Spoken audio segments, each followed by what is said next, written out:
हरि ओम तत्सत्।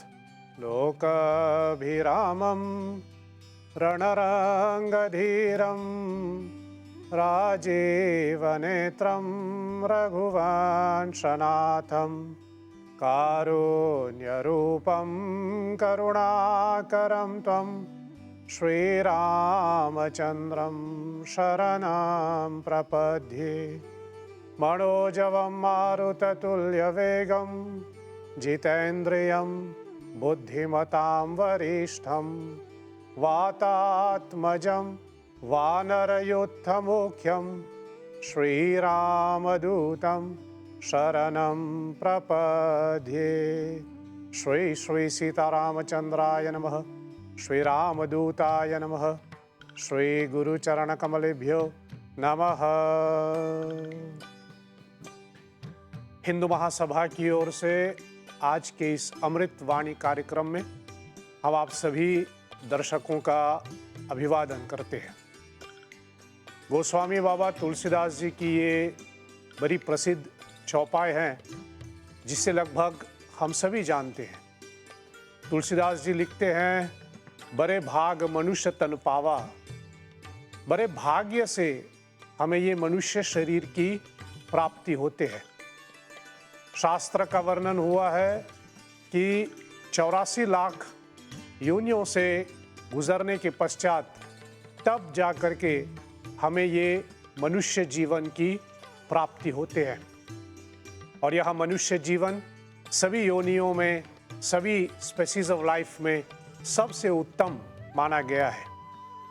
परंतु जब हम विचार करें कि हमें ये मनुष्य शरीर की प्राप्ति तो हुआ है, मनुष्य जीवन तो हमें प्राप्त हुआ है, लेकिन हम इस मनुष्य जीवन का सदुपयोग नहीं कर रहे हैं, तब हमारे मन में यह विचार आना चाहिए कि हम इस मनुष्य जीवन का सदुपयोग कैसे करें, अन्यथा हम इस जीवन को गंवा रहे हैं। इस मनुष्य जीवन का सदुपयोग करने के लिए बहुत से ऐसे नियम दिया गया है, बहुत से ऐसे तथ्य है। हमारे सनातन वैदिक धर्म की बहुत से शाखाएं हैं जो हमें मार्गदर्शन देते रहते हैं कि हम अपने इस मनुष्य जीवन का सही उपयोग कैसे करें। उन सब में से एक मैं आपके सामने रख रहा हूं, जिसको व्यक्तिगत रूप से मैं कहूं कि हमारे जीवन तब सफल हो सकता है, हम अपने जीवन का सदुपयोग तब कर सकते हैं जब हमारे जीवन में 5 ग होते हैं। There should be 5 G in our life। और पहला ग होता है गुरु। जब हम अपने जीवन में गुरु स्थापित करते हैं तो गुरु के माध्यम से ही हम अपने जीवन का सही उपयोग कर सकते हैं। और जब हमने अपने जीवन में गुरु की स्थापना की तो गुरु के शरण में जाने के बाद हमें गुरु मंत्र की प्राप्ति होते हैं, जिसको हम गायत्री मंत्र कहते हैं। दूसरा ग है गायत्री मंत्र। तीसरा ग हमारे मन की पवित्रता। और जब हम मन की पवित्रता करते हैं तो ऐसे में बस एक ही उदाहरण आ जाते हैं, वह है गंगा की पवित्रता। इसलिए तीसरा ग जो जीवन में होनी चाहिए वो है गंगा की पवित्रता। जब हमने गंगा की पवित्रता अपने जीवन में उतारे, उसको बनाए रखने के लिए तब हमारे जीवन में 2 चीजें होनी चाहिए। एक है गौ सेवा और 5वां है गीता शास्त्र का अध्ययन। यदि हमारे जीवन में ये 5 ग हैं तो हम अपने जीवन का सही उपयोग कर सकते हैं। और ये 5 ग हम सब यदि अपने जीवन में निभाते हैं तो आखिर में हम ऐसा कह सकते हैं कि इन 5 ग का सहारा लेकर के अंत में हम गोविंद की प्राप्ति कर लेंगे, परमात्मा की प्राप्ति कर लेंगे।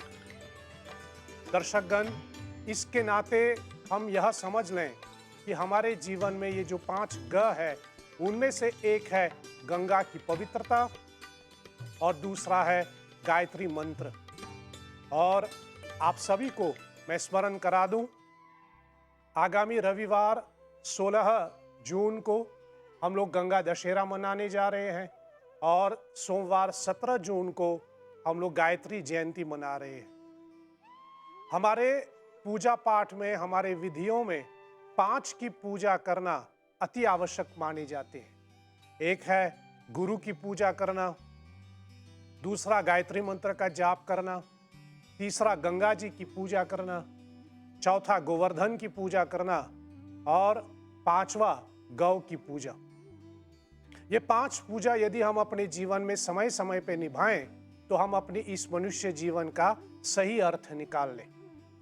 इन पांचों में गंगा की पूजा इसलिए महत्व दिया गया है कारण कि आप जानते हैं कि गंगा जी हमारे जीवन से कितने जुड़े हुए हैं। हर एक सनातन वैदिक धर्म मानने वाले के लिए गंगा मात्र पूजनीय नहीं है, अपितु इससे कहीं अधिक होता है। गोस्वामी बाबा तुलसीदास जी ने रामचरितमानस में वर्णन किया है कि गंगा जी को केवल जल मानना एक भूल है, इसलिए गंगा जल से कहीं अधिक होता है। हम गंगा जी को 3 रूपों में देखते हैं। एक देवी के रूप में, जिनका ज्यादातर चरित्र महाभारत में मिला, और आप सभी जानते हैं गंगा जी के द्वारा ही महाप्रतापी भीष्म पितामह इस धरती पे आए, यानी जैसे कहें गंगा देवी ने ही गंगा पुत्र भीष्म को जन्म दिया। दूसरा गंगा नदी के रूप में है और तीसरा गंगा जल के रूप में है। और ये तीनों जो गंगा जी का स्वरूप है वो हमारे मनुष्य जीवन से संबंधित होते हैं। हमारे सनातन वैदिक परंपरा यह बताते हैं कि हमें प्रतिदिन गंगा जल से स्नान करनी चाहिए। हम गंगा जल के सेवन करते हैं। मान्यता यह है कि जिस घर पे समय समय पे गंगा जल छिड़का जाता है वह घर हमेशा शुद्ध रहते हैं। इसे समय समय पे हम अपने घर की शुद्धि के लिए अपने घर में गंगा जल छिड़कते रहते हैं। इतना ही नहीं, आप जानते ही हैं कि हमारे मृत्यु के उपरांत भी हमारे सद्गति की प्राप्ति में गंगा जल का महत्व दिया गया है। कहा जाता है कोई व्यक्ति यदि अपनी अंतिम समय गिन रहे हैं, उनके मृत्यु निकट आ गए हैं, ऐसे परिस्थिति में उनको थोड़ा गंगा जल पिला दें तो उनको सद्गति की प्राप्ति होते हैं। और जिसकी मृत्यु हो जाते हैं उसके पश्चात जब हम उनके लिए जल तर्पण आदि करते हैं तो उसमें गंगा जल मिला करके तर्पण किया जाता है। ऐसे आप समझने की प्रयास करें कि गंगा जल कितना महत्व होता है।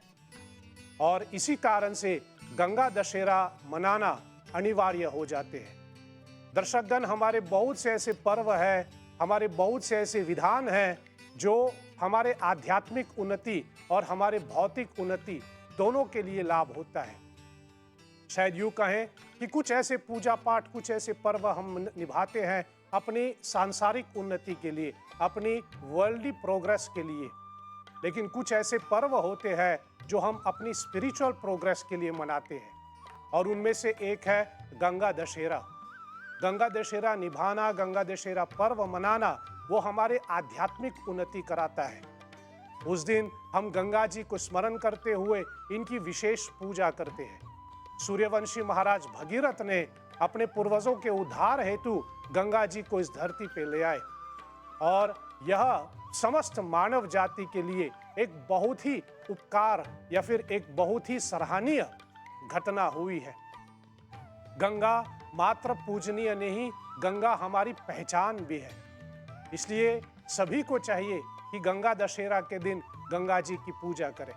इसको गंगा दशहरा इसलिए कहा जाता है क्योंकि गंगा जी हमारे 10 पापों का हरण करते हैं।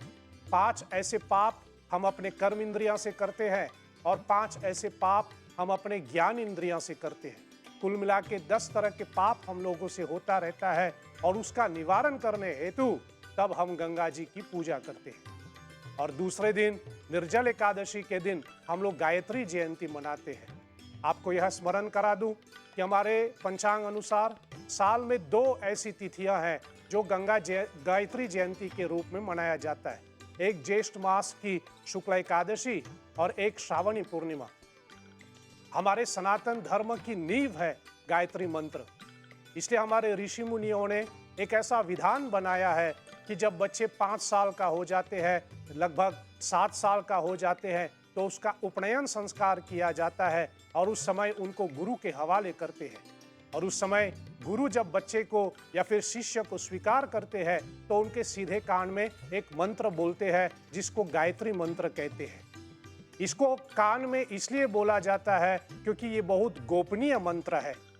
आप जानते ही होंगे, मेरे से सहमत होंगे कि जब कोई विशेष, कोई अधिक महत्व की बात होते हैं तो हम उसको गुप्त रूप में कहते हैं, या फिर यूं भी कहे, जब कोई गुप्त बात करना है तो ही हम कान में बोलते हैं।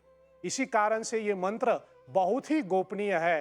तो विधान यह दिया गया है कि गुरु शिष्य के कान में बोलते हैं।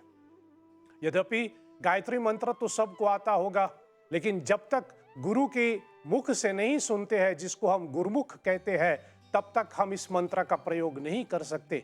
ठीक उसी प्रकार जिस प्रकार सबको गाड़ी चलाना तो आता होगा, लेकिन जब तक लाइसेंस नहीं होते तब तक आप नहीं चला सकते।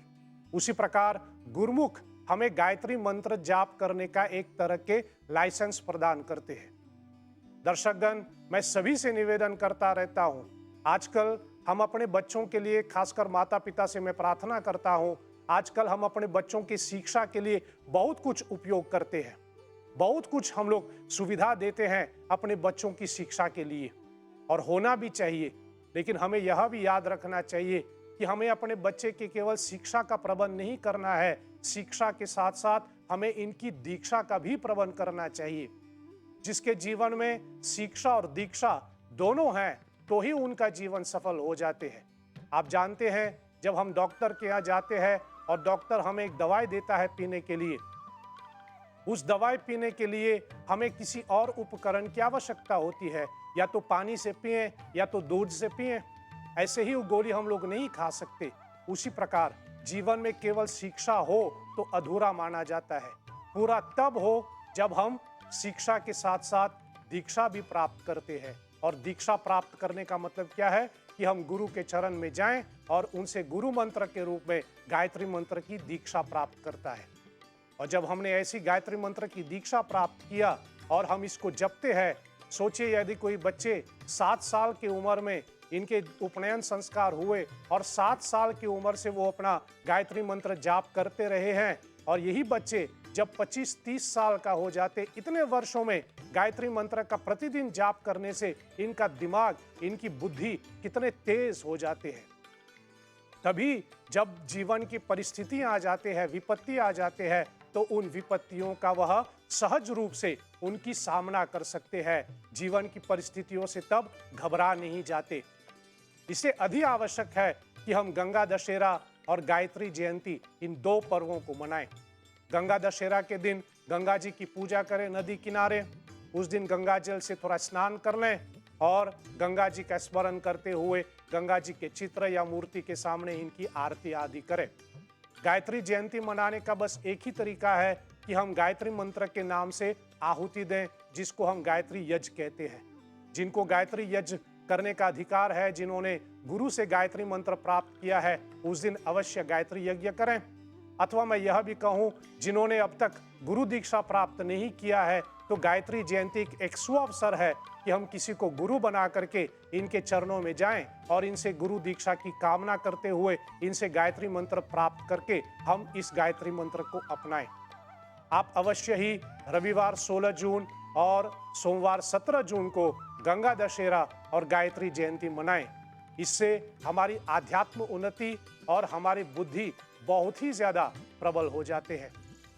इस कार्यक्रम को मैं विराम की ओर लेके चलूं, अपनी ओर से एवं हिंदू महासभा की ओर से आप सबों को गंगा दशहरा के लिए ढेर सारी शुभकामनाएं, गायत्री जयंती की ढेर सारी बधाई आप सबों को। हम यही प्रार्थना करें कि सभी के जीवन में गंगा और गायत्री विराजमान रहें, जिससे हम आखिरी में गोविंद को प्राप्त करें। इस प्रार्थना के साथ मैं मेरी वाणी को विराम देता हूं। आपकी ध्यान के लिए कोटिशः धन्यवाद। ओम सत्यम शिवम सुंदरम। ओम शांति ही शांति ही शांति। ओम श्री श्री सीताराम चंद्रार्पणमस्तु। साधुवाद। जय श्री हरि।